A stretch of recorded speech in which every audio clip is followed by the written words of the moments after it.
Olá, tudo bem? Sou Flávia Scheidauer, pediatra, a pediatra fora da caixa.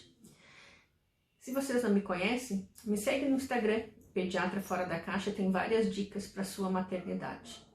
Deixe lá seus comentários que eu vou ficar super feliz em responder. Nosso assunto de hoje é como conciliar a maternidade e o trabalho, desde o período da gestação até o período que as crianças vão para a creche ou para a escola.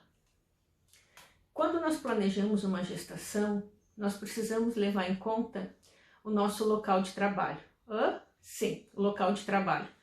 Nós precisamos avaliar os riscos, se nós estamos expostas a riscos biológicos, a riscos físicos, ergonômicos e principalmente expostos a produtos químicos ou até radioativos que possam estar interferindo no nosso bebê.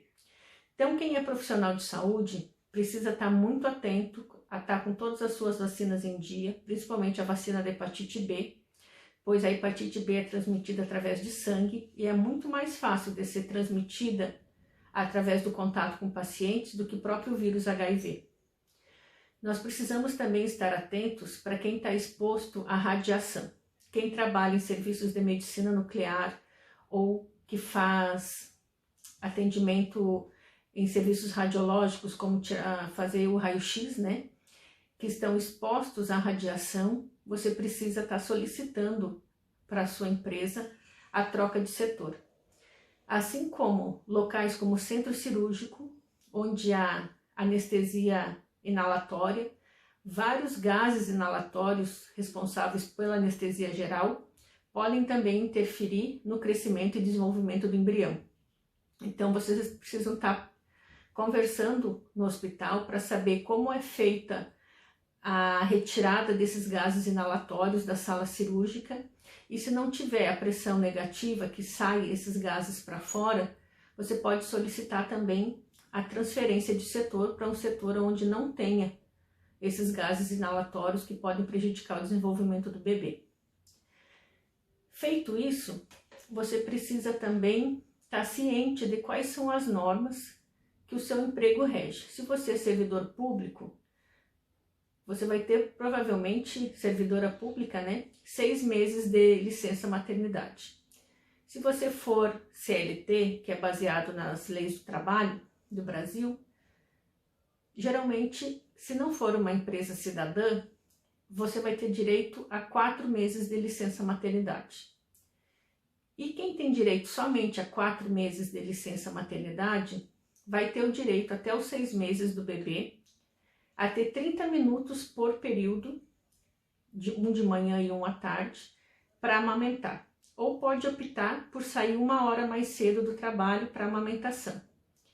Ou ainda, se preferir, pode conversar com o RH da empresa e fazer o atestado de licença amamentação, que nada mais é a soma desses 2 períodos por dia, ou 1 hora mais cedo, durante o período de 2 meses até completar 6 meses. Então, ficou meio confuso assim, mas quem tem a licença maternidade de 4 meses tem direito ao atestado para licença amamentação de 15 dias. Mas isso só vale para licenças maternidade de 4 meses. Quem faz parte de empresas cidadãs que já dão a licença maternidade de 6 meses, o atestado de licença amamentação pode não ser concedido, uma vez que a princípio já ficou em aleitamento materno até o 6º mês. Então você precisa ver durante a gestação qual é o regime de leis que o seu trabalho segue. E se você for autônoma, você vai ter direito à licença maternidade, se você paga INSS de alguma forma, mas não vai ter daí direito à licença amamentação, tá bom? É uma pena que nesse processo todo, o pai tem tão pouco tempo de licença maternidade. O ideal seria que tanto o pai quanto a mãe tivessem a licença maternidade de 6 meses, que é o período mais importante de amamentação e no qual a mãe precisa muito apoio para conseguir fazer a amamentação em período integral. Depois disso, que você ficou com seu bebê por 4 meses ou até 6 meses, dependendo da empresa, a empresa que tem creche, é uma coisa importante a gente falar, as empresas que dão creche para os seus bebês e para os filhos dos seus empregados, essa nutriz ela não vai ter direito a também a licença maternidade, a licença amamentação, né? Como o bebê vai ficar na creche, que é anexo à empresa, a mãe vai ter que ir lá, descer, dar uma mamar e retornar ao trabalho. Então, a licença amamentação não vai ser liberada, porque ela vai ter que cumprir no ambiente de trabalho. O Brasil também tem algumas leis que falam sobre empresas de não grande porte, mas que tem pelo menos 30 funcionários, que teria um local para amamentação, ordenha e armazenamento de leite materno. Mas infelizmente é muito linda a lei, mas poucas empresas fazem o desenvolvimento desse local para as mães poderem amamentar, ordenhar e reservar o leite para quando volta para casa, né? Passando esse primeiro momento da amamentação, em que a criança está em casa, vai se passar para aquela necessidade, chegou o fim da licença maternidade, nós vamos ter que ver se a criança vai continuar em casa, os cuidados de algum familiar, se vai ficar em casa, os cuidados da babá, ou se vai para uma creche. Antes dos 6 meses, o melhor é que a criança não vá para a creche imediatamente. Pelo menos aguardar os 6 meses, que é quando ela vai ter já as principais vacinas, né? A de 2, 4, 6 meses vai ter proteção sobre as principais doenças bacterianas graves. Lembrar que a maioria dos vírus que causam diarreia e resfriados, esses não tem vacina, a não ser a vacina da influenza, que é uma vacina à parte, que é dada só no inverno. Então, nossas crianças, elas estão, quando vão para a creche, expostas a qualquer tipo de infecção.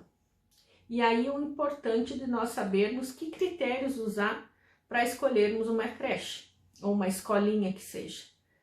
Claro que muitas mães, muitas vezes, não têm opção, precisam botar na escolinha pública do bairro.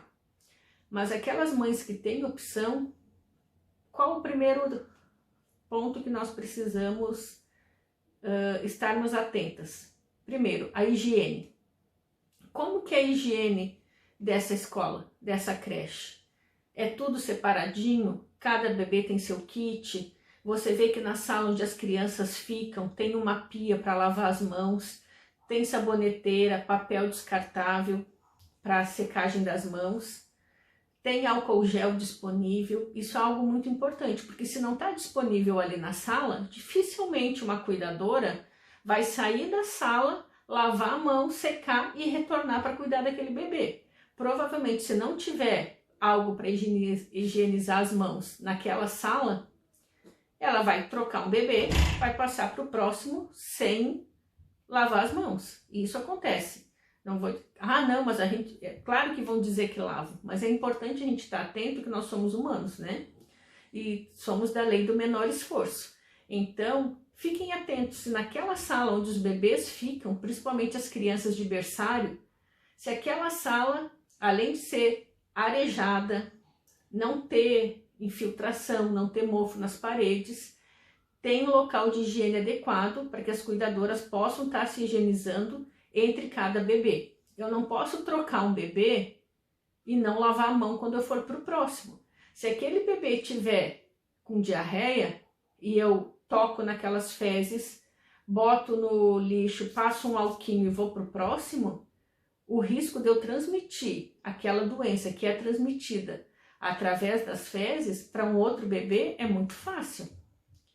Assim como materiais da sala, o chão de preferência deve ser emborrachado, não deve ser acarpetado. Por quê? Porque é mais fácil de lavar. Nós precisamos que aquela sala seja toda higienizada pelo menos uma vez por semana, que seja passado água e escovinha. Os brinquedos, eles têm que ter um jeito que seja passado álcool regularmente. Porque senão uma criança brinca, a outra brinca, quando vê, tá transmissão de doenças, né? E aí é o que acontece, os surtos na escolinha. Um tem diarreia, a turma inteira tem diarreia. Um tem síndrome mão-pé-boca, todas as crianças têm síndrome mão-pé-boca. Então, nós precisamos estar atentas que higiene vai fazer com que os nossos filhos fiquem saudáveis durante o período escolar ou fiquem doentes toda semana. Então, cuidar. Higiene. Tem local para lavar a mão? Beleza. É arejado? Um outro fator muito importante, principalmente no verão e no inverno também, né? São aquelas salas em locais, cidades muito quentes, onde passa o tempo inteiro o ar-condicionado. Só que o ar-condicionado não está numa temperatura adequada para as crianças, está numa temperatura adequada para a cuidadora. Então ela vai lá deixar em 18 graus. Aí vai sair com as crianças para brincar no pátio, o pátio está 30 graus. Essa diferença brusca de temperatura acaba depois predispondo a resfriado e ficar confinado num ar-condicionado sem arejamento das salas através de uma ventilação adequada por janela, vai acabar deixando aquelas crianças que estão gripadas em contato com criança sadia e elas vão tossindo dentro daquele ambiente ali e vão estar deixando as gotículas, né, no ar para que outra criança respire e se contamine. Ah, mas como que nós vamos fazer?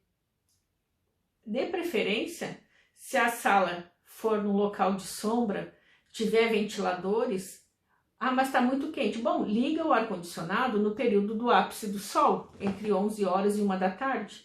Antes disso e depois disso, deixa o ventilador com as janelas abertas. Isso vai deixar a sala mais fresca e no pior horário do calor mais forte, aí se liga o ar-condicionado. Sem falar que o ar-condicionado precisa ser higienizado também.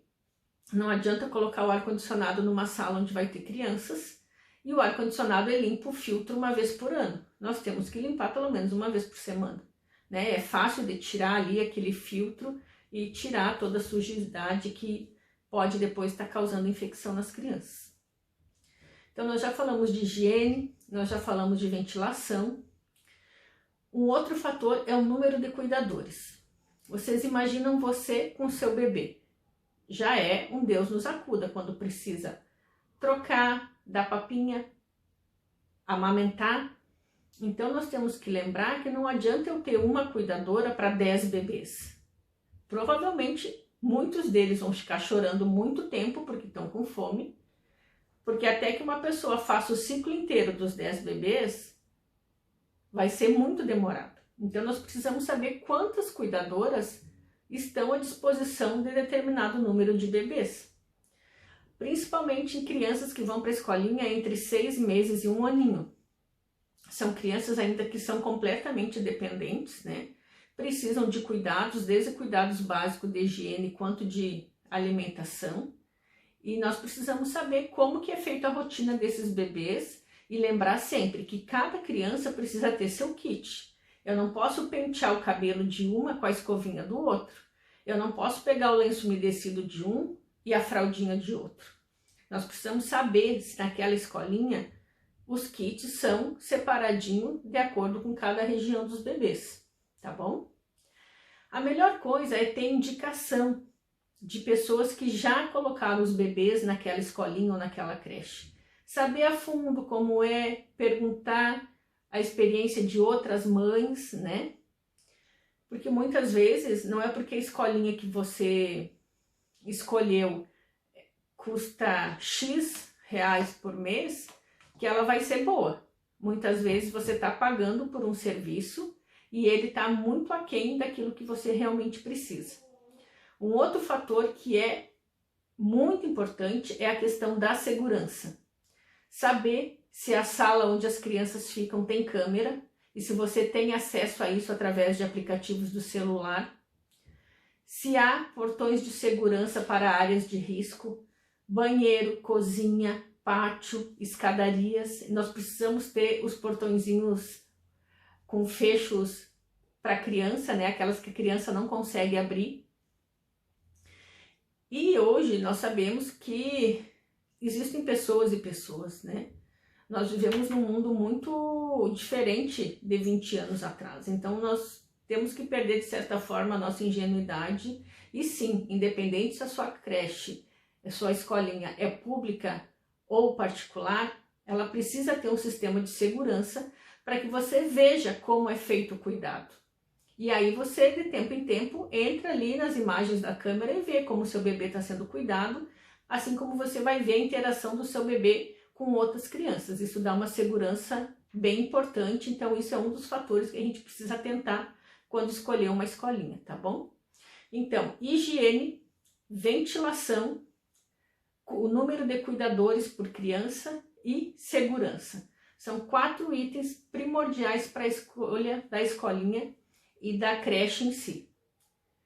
De preferência, se puder deixar meio período, é melhor.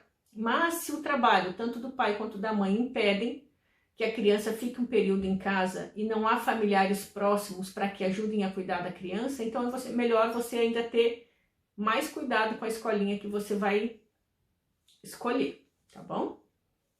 Mas se você tiver a opção de colocar no contraturno o seu bebê e no turno que você ficar em casa, ficar com ele, é muito melhor, principalmente dos 6 meses a 1 ano, que vai estar em aleitamento materno ainda, com a introdução alimentar, até para o bebê facilita. E quando a gente fala em creche, a gente fala também em separação, né? O bebê ficou em contato com a família durante 6 meses. Vamos usar os 6 meses, né, como licença maternidade padrão. E agora nós vamos ter uma separação. E a ansiedade da separação é uma coisa real. Acontece tanto com o bebê quanto os pais. E a gente precisa saber lidar com isso, né? A ansiedade da separação acontece porque o bebê que estava em contato com a mãe percebe a ausência e ele fica com medo que aquela mãe não retorne. Então nós precisamos treinar antes dessa primeira separação, e a ansiedade da separação começa principalmente a partir do 6º mês, quando a criança percebe que a mãe está saindo e retornando, e é mais intensa a partir do 7º mês, né, quando a criança começa a estranhar as pessoas, é quando ela quer ficar mais com a mãe e com o pai. Então a ansiedade da separação, ela precisa ser trabalhada, tanto nos pais quanto na criança. Então nós não podemos sair escondido, isso piora muito a ansiedade da separação, porque a criança perde a confiança nos pais, perde aquele vínculo, não, a mãe saiu, mas volta. Claro que isso é inconsciente, né?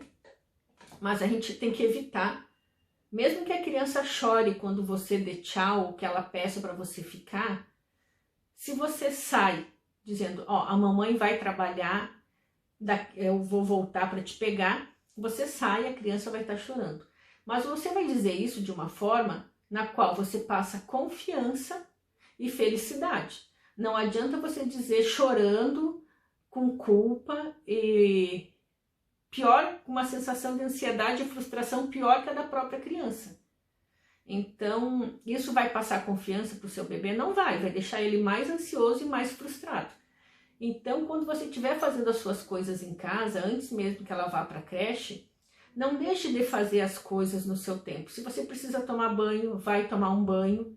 Claro, se a criança chorar, você pega no colo, acalenta, explica que a mamãe está tomando banho, a mamãe está lavando louça, ou a mamãe está lavando roupa, ou que foi levar o lixo para fora. Você explica o que você está fazendo, acalma o bebê e retorna a fazer o que você estava, a atividade que você estava desenvolvendo.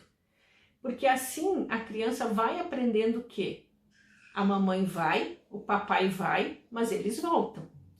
Então você cria um vínculo de confiança, e criar esse vínculo de confiança, ele é fundamental para depois a criança fazer a adaptação na escola. Claro que muitas vezes é uma adaptação mais difícil, para outras crianças nem tanto, vai depender muito de como é a estrutura familiar e como é o comportamento dos pais com aquela criança. Então, se você, como pai, como mãe, sentem uma dor muito grande em deixar aquela criança na escolinha, você precisa trabalhar isso antes mesmo de colocar na escola, porque você vai precisar lidar com a angústia da separação, e como adulto, você é o que precisa ter o amadurecimento emocional maior.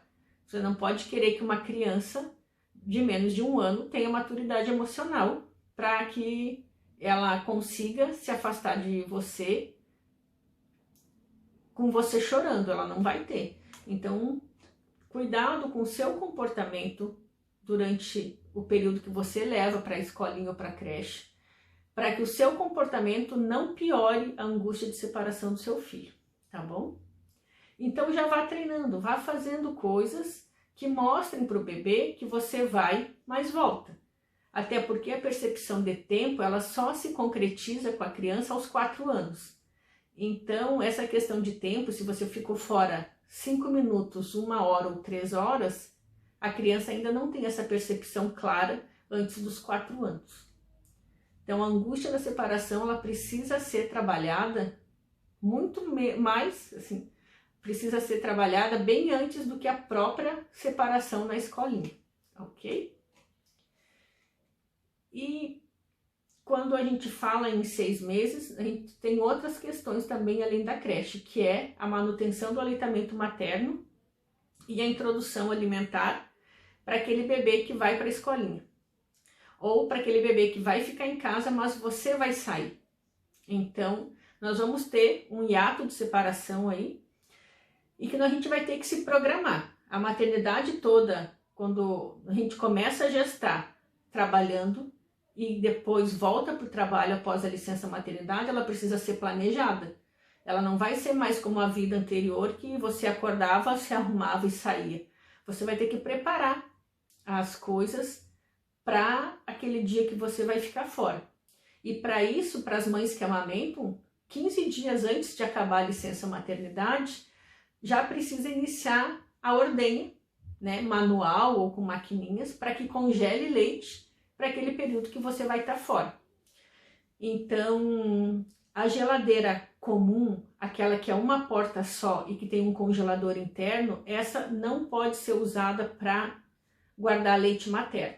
Ele, devido a várias aberturas da porta durante o dia, o leite não vai chegar numa temperatura de congelamento adequada para ficar preservado por um período longo.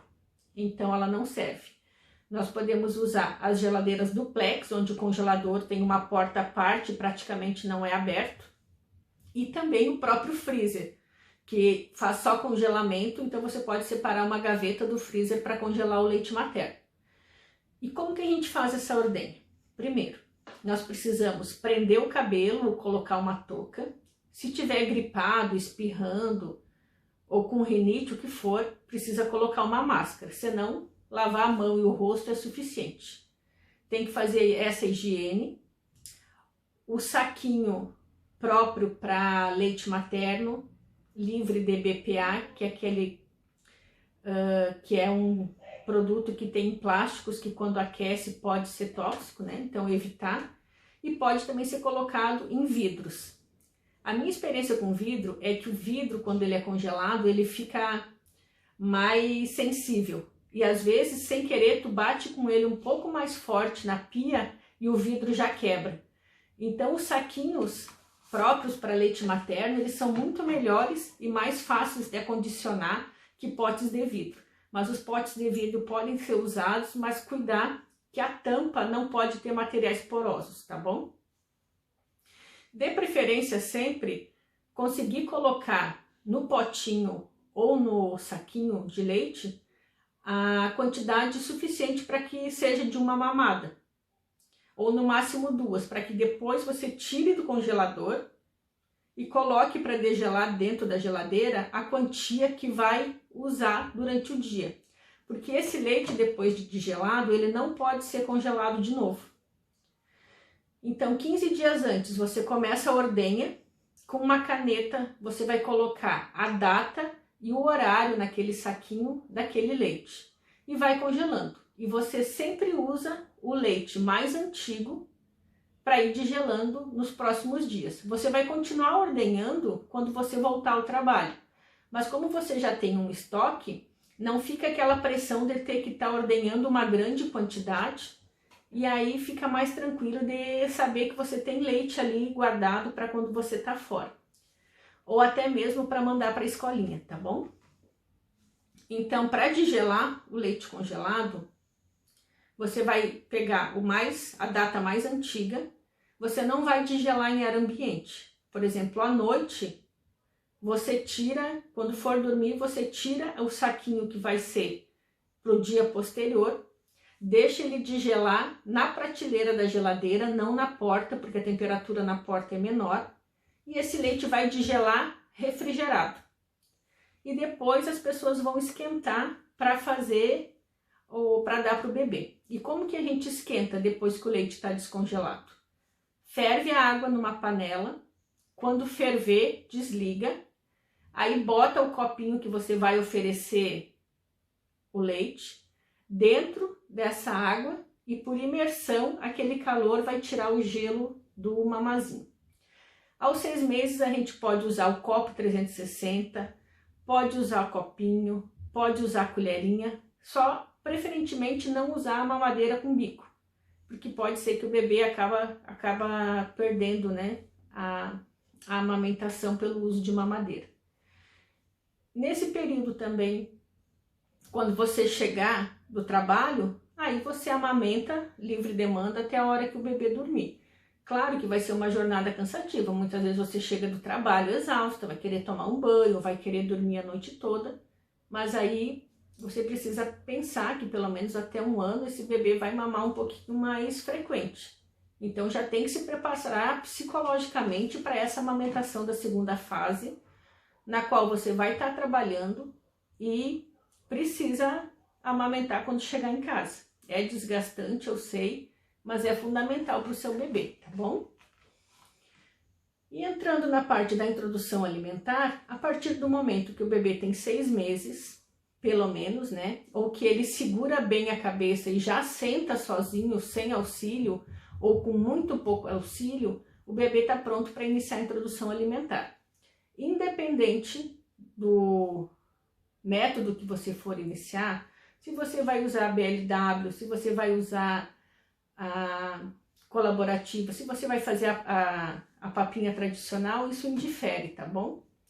O importante é que o bebê tem que estar pronto neurologicamente para começar a introdução alimentar.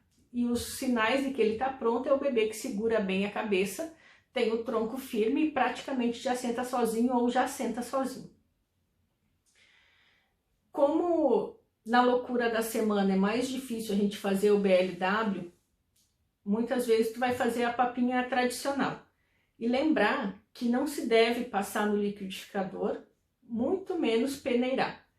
Os alimentos têm uma textura própria e isso é importante para desenvolver o paladar do bebê. Então, do 6 ao 7º mês, geralmente a gente dá 2 frutinhas e uma papinha de legumes. A papa de legumes ela é feita sem sal. Você pode botar uma leguminosa, que é feijão, lentilha ou ervilha.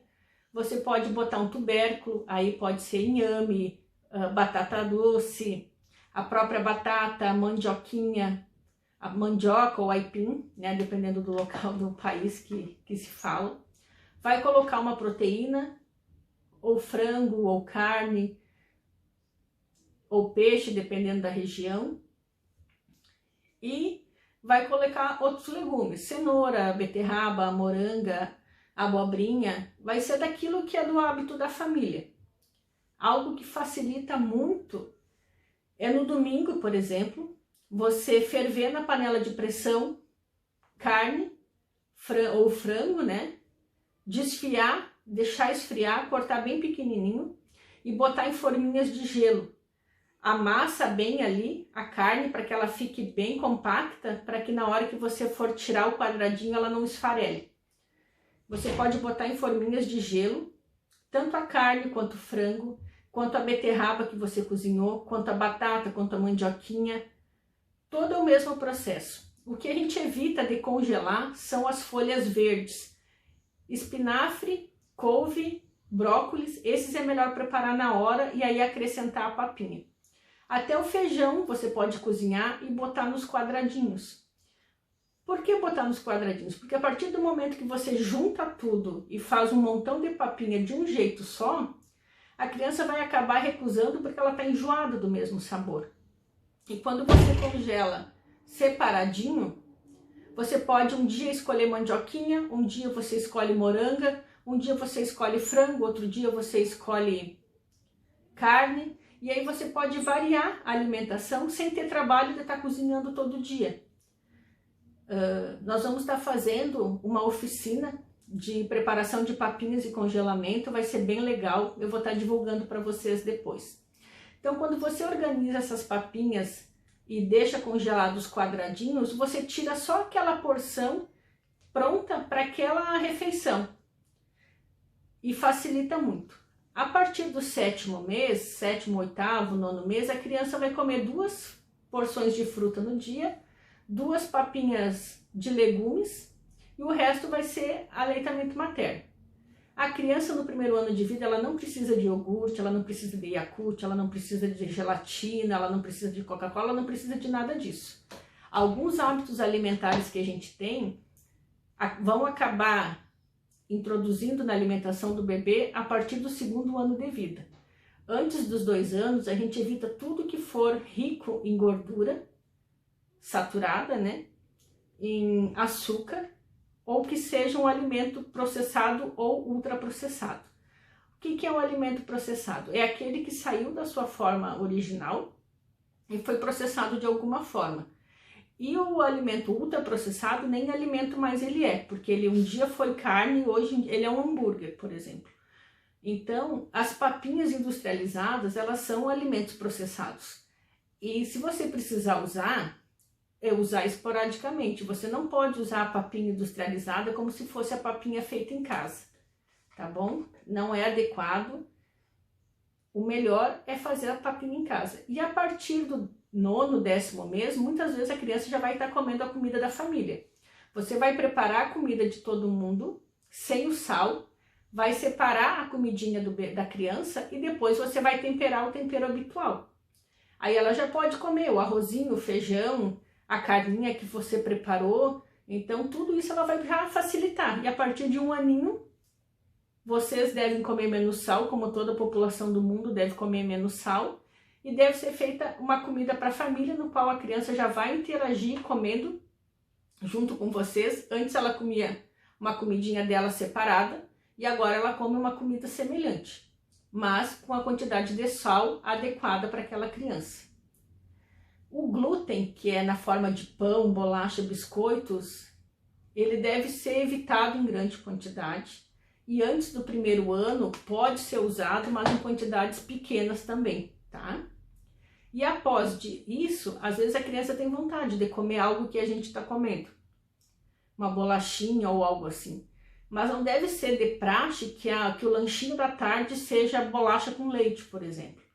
É sempre melhor uma fruta, né, uma papinha de fruta ou algo assim. Os sucos, em geral, eles não são muito indicados porque a criança acaba perdendo todas as fibras que a fruta tem, porque você liquidificou ou espremeu aquela fruta para que saísse o suco. E assim como os sucos industrializados, eles têm alto teor de conservantes e açúcar. Então o suco, na verdade, é uma vontade do adulto, não é uma vontade da criança. Então quando ele vê algo colorido e que o adulto está bebendo com vontade, ele vai querer experimentar. Pode experimentar? Pode, desde que seja a idade correta. Pode estimular o consumo? Aí não, aí é melhor que não estimule. E aí, muitas vezes, o comportamento da família precisa se modificar também. Não adianta eu querer que meu filho coma legumes se eu sento na mesa e como hambúrguer com Coca-Cola. A criança aprende muito pelo exemplo. Então, o ato de comer para a criança é um comportamento alimentar. Não é simplesmente gosto, como e pronto. Ela vai ver muito como é o comportamento da família durante o período de alimentação e vai aprender por exemplo, né? Se ninguém na família come cenoura, você vai botar cenoura no prato dele, ele não vai comer. E aí a importância de lembrar que o bebê no 6º mês praticamente dobrou o peso do nascimento. E quando ele fizer 1 aninho, ele praticamente triplicou ou quadruplicou o peso de nascimento. E aí, no 1º ano, ele vai entrar na fase de crescimento lento. Ele vai comer muito pouco e vai continuar crescendo. A criança não quadriplica o peso do primeiro para o segundo ano de vida. Ele ganha no máximo 1 ou 2 quilos, ou seja, 10% do peso a 1 aninho.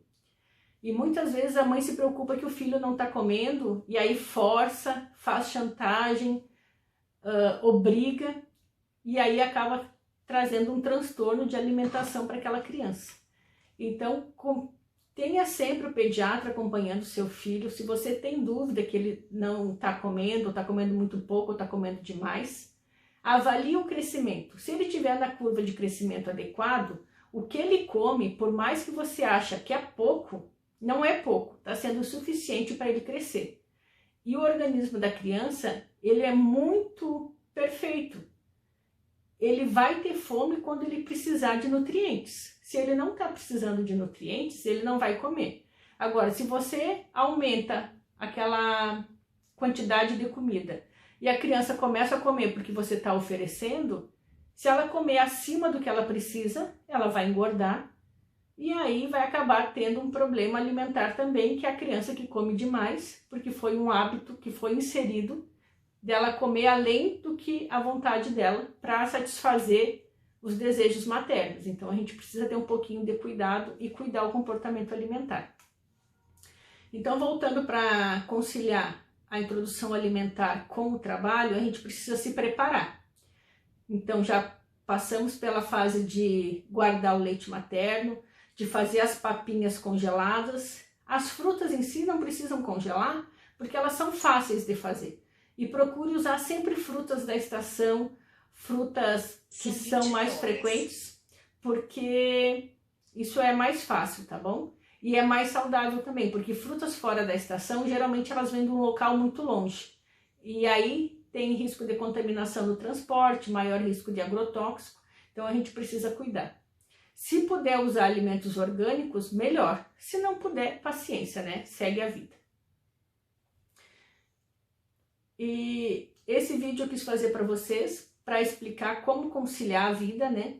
E lembrar que nós vamos ter que passar um período de adaptação, tanto como mães e pais, quanto para o bebê, da separação e da mudança daquele período que eu ficava o tempo inteiro em casa, e agora eu preciso trabalhar e voltar para casa pro meu bebê, e esse bebê vai estar solicitante, querendo carinho, querendo mamar, querendo que eu fique junto, porque ele ficou afastado um período longo de tempo. Então tenha paciência, respire. Se chegar de casa, do trabalho com problema, vai tomar um banho tranquila, pede um tempinho para o marido segurar mais um pouco e lembre, a parceria, o pai está junto, dividirem as tarefas, deixarem um plano claro de retorno ao trabalho é fundamental para vocês terem sanidade mental e aguentar todo esse período até que a criança cresça mais e seja mais independente. Deixe comentários, eu respondo para vocês todas as perguntas. Curta o Instagram do Pediatra Fora da Caixa e esse vídeo vai estar no nosso canal do YouTube.